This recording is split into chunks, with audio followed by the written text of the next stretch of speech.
Olá, queridos alunos, tudo bem? Estou aqui então para voltar nos embargos de terceiro contando a história. Lembra da história? Então lá, a súmula. É admissível a posição de embargos de terceiro fundados em alegação de posse advinda do compromisso de compra e venda de imóvel, ainda que desprovido de registro. Qual que é a história, prof? Vou contar, tá? Quando você virar advogado ou advogada, você vai ver que várias pessoas vão vir lhe consultar, tá? Isso é normal. Tem umas consultas fáceis, tem umas consultas que nem consultas são e tem uns troços meio cabuloso. Normalmente os cabulosos, a pessoa não vem te consultar sobre o que fazer. A pessoa vem te consultar se o que ela fez é certo. Aí você explica tudo, aí ele fala, entendi. Então o certo é fazer isso, isso, isso. Então eu fiz o contrário. Aí pronto, aí já não é mais uma consulta, já está prestes a virar um litígio, tá? O que aconteceu com um amigo meu? Ele falou assim, cara, eu vou comprar uma casa, tá? Legal. Não, que eu tô voltando de fora do país, tal, com a minha família, eu vou comprar uma casa, achei a casa legal, papapá. E só que o cara tá fazendo uma proposta meio irresistível, assim, e tem muita gente interessada, pelo que eu notei, pelo que o corretor me falou. Eu fiz uma proposta para ele de valor em cash, ele aceitou, bateu o martelo, e aí eu queria ver com você quais são os riscos disso. Aí eu falei, como assim riscos?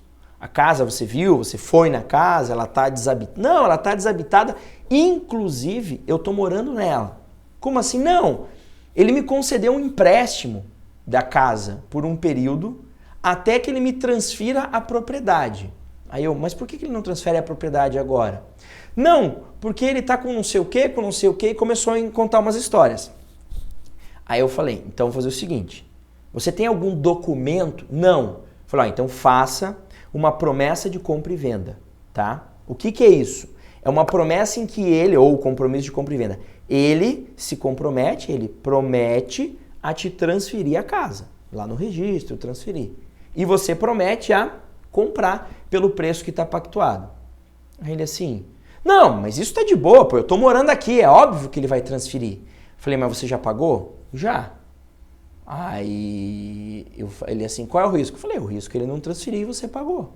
Aí eu não saio daqui. Eu falei, perante ele, até pode ser. O problema, tá, é se essa casa, por exemplo, for penhorada num processo judicial. Aí ele, entendi. Imagine que um terceiro penhore essa casa num processo judicial. Aí você fala, opa, eu sou o possuidor agora. Mas aí o cara vai falar, você é possuidor a que título? Você vai mostrar, promessa de compra e venda. Eu vou comprar esse imóvel dele em, sei lá, daqui a 3 meses e estou possuindo agora, tá? Então eu estou entrando com embargo de terceiro. Mas o cara que comprou não tinha como adivinhar. Não tinha porque eu não registrei. Mas ainda assim eu posso apresentar embargo de terceiro. Só que nesse caso, como eu não registrei, o cara que pediu a penhora não tem culpa, concorda? Ele não tinha como adivinhar. Então, nesse caso, eu vou ganhar a ação de embargo de terceiro, a penhora sobre o bem vai ser levantada, vai ser extinta, eu vou ficar de boa na casa, só que eu pago honorários desse embargo de terceiro. Por quê? Porque ele só penhorou porque eu não fiz o registro. Então, vejam, ainda que não haja registro, é possível a oposição dos embargos de terceiro. Mas aí, nessa circunstância, esse embargante aí, né, que é quem deu causa à demanda, porque ele não registrou o compromisso de compra e venda, arca com a sucumbência. Agora, professor, por que as pessoas não registram? Porque tem custo, né? Então ela prefere não registrar, então ela prefere arriscar. Fechou? E aí então, gente, atenção, 84 pode sim fundamentar a atuação de embargo de terceiro na hora da prova, por isso que eu fiz questão de remeter aquela súmula, tá? Quem vai ser réu nessa ação? Aqueles que derem causa à constrição judicial e os que são beneficiados pela medida. Dessa forma tem-se. Vamos imaginar o seguinte, eu tenho uma ação do A contra o B, tá? Vamos imaginar que isso aqui seja um processo de execução, tá? Nesse processo, esse bem aqui, ele foi penhorado. Esse bem foi penhorado. Imaginemos que esse bem aqui, que eu não sei o que é um troço que eu fiz, ele seja de posse, ou esteja em posse, ou propriedade de C. Você vai lá e propõe o embargo de terceiro, então, para levantar a penhora. Quem vai ser réu nesse embargo de terceiro? O A, com certeza. Por quê? Porque o A é beneficiado por essa penhora. Essa penhora foi feita para pagar ele, então ele gosta dessa penhora, ele curte essa penhora. Então ele sempre será réu? Sim. Ó, o autor da ação em que houve a constrição sempre será legitimado passivo. No nosso caso, o A. E o B? Ó, o réu da ação, que no meu exemplo é o B, caso tenha indicado tal bem a constrição. Se o bem falar, ó, se o B falou no processo, indico esse bem a penhora, o B é parte. Se o B não falou nada, só o A é parte. Então, cuidado, tá? Quem deu causa à constrição não foi o B, porque ele não indicou esse bem a penhora. O A que procurou, achou, e o A que é beneficiário. Então, só o A vai ser réu nos embargos de terceiro. Agora, se o B disse, ó, penhora esse bem aqui, né? Penhora esse bem aqui, esse bem é penhorado, os dois serão réus dos embargos de terceiro. Teremos aí nesse caso um litisconsórcio passivo necessário, tá? Os dois devem estar no processo porque a lei manda que estejam. Beleza? Procedimento dos embargos. Como é que é? Gente, simplão. A gente vai fazer o inicial depois, é tranquilo, tá? O mais difícil é identificar se cabe ou não embargos, é o mais complexo. Às vezes você fala, eu sei que cabe embargo, mas não sei por quê, esse é o problema. Agora você já sabe, tá? Inicial. Começa por inicial, e se é petição inicial, deixa eu mudar essa caneta vermelha aqui, senão fica muito poluído para você a tela. E eu me preocupo muito com o que você está vendo. Vamos lá, vamos pôr um azul aí. Petição inicial, artigos 319 e 320, tá? É uma inicial, tá? Ó, não esquecer no 320, que fala de documentos, os que comprovem a posse ou domínio sobre o bem, né? Ou o direito que pretende se ver tutelado. E a individualização desse bem. Assim como a qualidade de terceiro, ofertando desde logo o rol de testemunhas, caso exista. Ou seja, embargos às vezes você meio que traz tudo as provas meio que pré-constituídas assim, tá? Documento pra caramba, se já tiver testemunha já indica.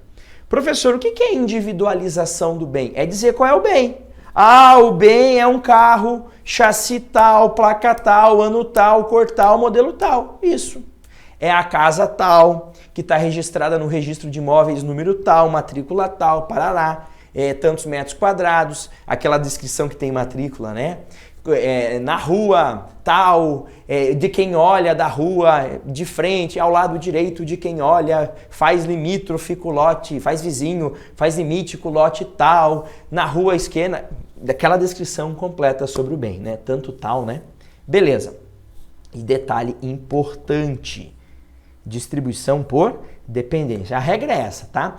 Você até pode apresentar em alguns casos, ali no PDF eu até menciono isso, mas é muito excepcional.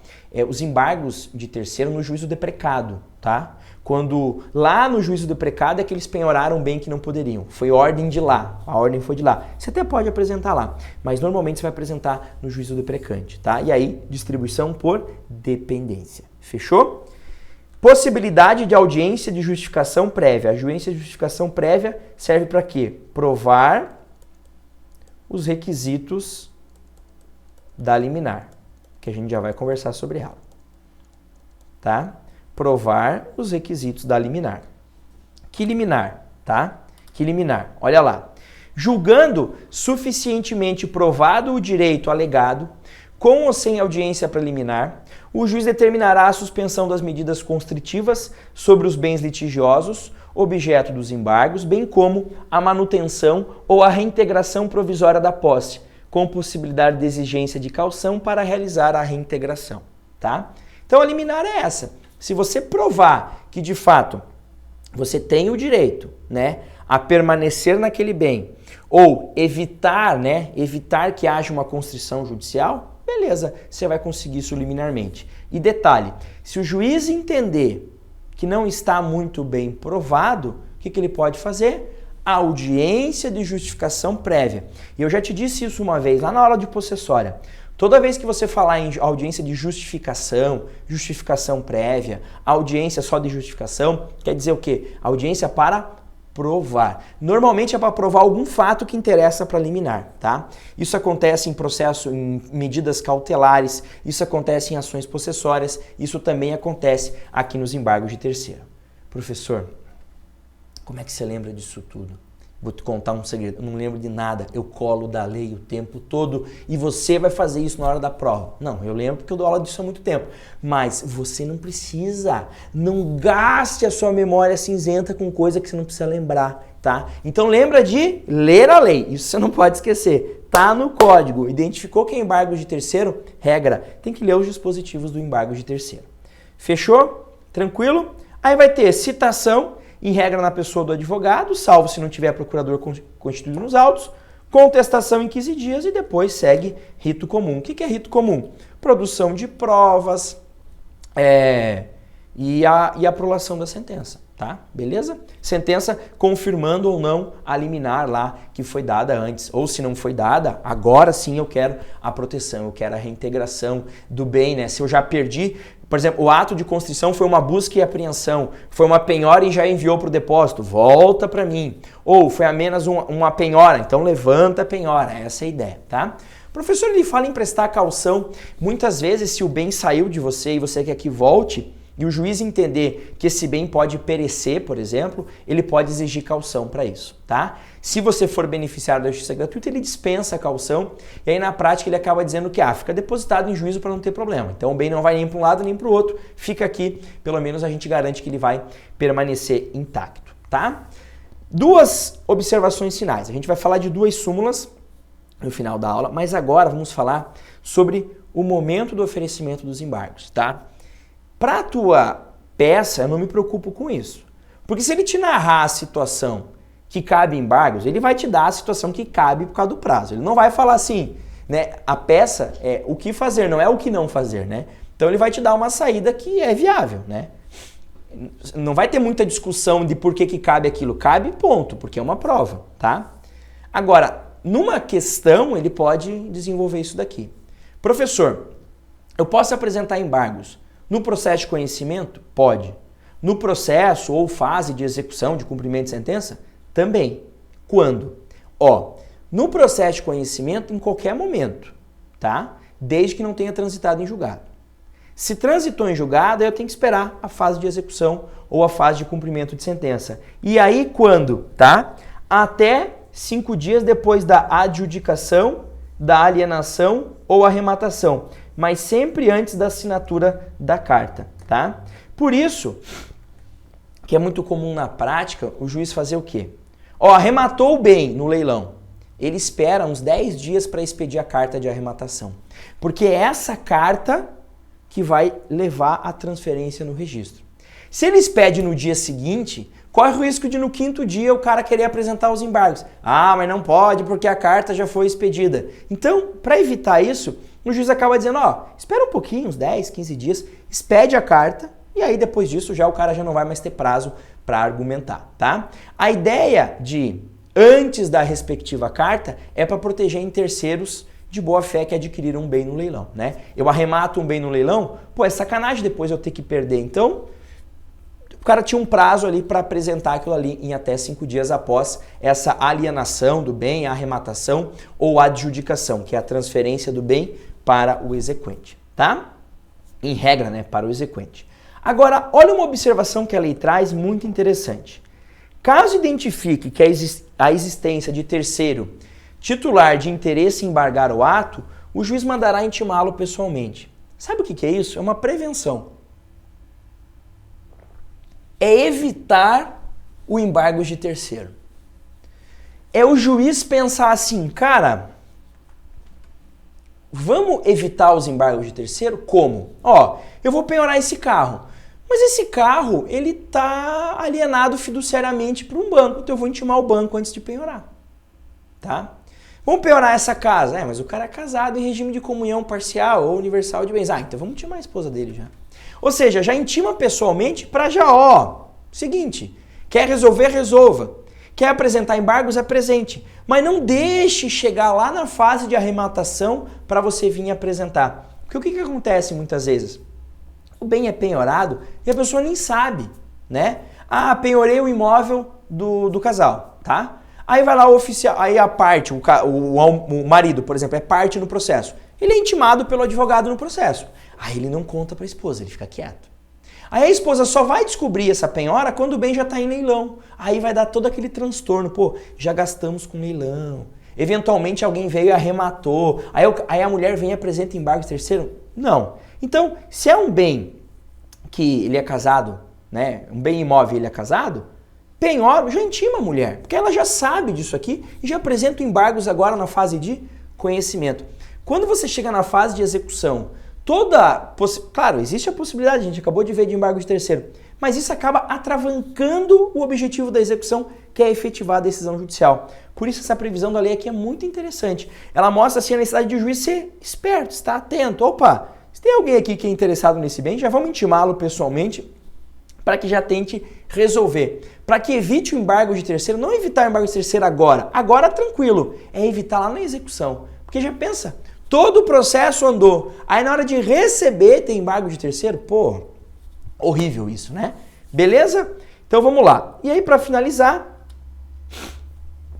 duas súmulas, tá? A 195 vai deixar muito claro que, ó, embargo de terceiro não se anula ato jurídico por fraude contra credores. Gente, fraude contra credores tem uma ação específica, chamada de ação revocatória, mas o nome mais comum dela é a ação pauliana. Em uma das questões, inclusive, a gente resolveu isso, tá? Então, embargo de terceiro não serve para isso.